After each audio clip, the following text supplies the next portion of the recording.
Lottare sempre contro l'intolleranza, la discriminazione, il razzismo e l'antisemitismo che hanno rialzato la testa in questi tempi bui e continueremo a farlo. Le parole del vicepresidente della comunità ebraica di Venezia, Paolo Navarro Dina, risuonano nell'aula consiliare di Ca' Fersetti.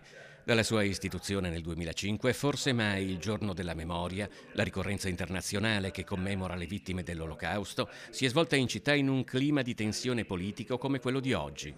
Il termine genocidio usato da Amnesty International nella presentazione a Venezia del proprio dossier sull'intervento militare israeliano a Gaza e la risposta della comunità ebraica cittadina hanno innescato una polemica il cui ultimo atto è l'arrivo di lettere, racconta Navarro Dina, a volte anche di aperta minaccia alla comunità ebraica. Trascinerete l'ombra dei vostri corpi verso l'infernale fiume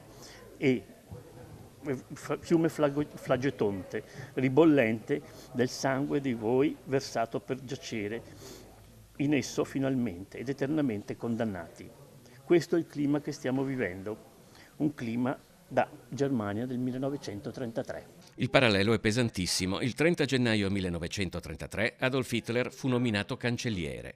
Benché avesse solo una maggioranza relativa in Parlamento, già a marzo il Reichstag gli conferì per decreto poteri dittatoriali e ad aprile la riforma delle norme sui funzionari pubblici di carriera obbligò tutti i non ariani alle dimissioni e al pensionamento anticipato. Era il primo di una lunga serie di provvedimenti contro gli ebrei. Subito dopo parla Petra Schäfer del Centro Tedesco di Studi Veneziani, citando l'attuale ministra Claudia Roth. Vediamo l'antisemitismo in Europa crescere e quindi è fondamentale che collettivamente contrastiamo con piena convinzione tutti insieme l'antisemitismo nell'intero continente. La polemica sull'uso del termine genocidio aveva portato l'Ateneo Veneto a ritirare la disponibilità della sala. L'incontro si era poi svolto nei locali di San Giobbe dell'università, ma alcuni hanno attaccato la comunità ebraica accusandola di censura.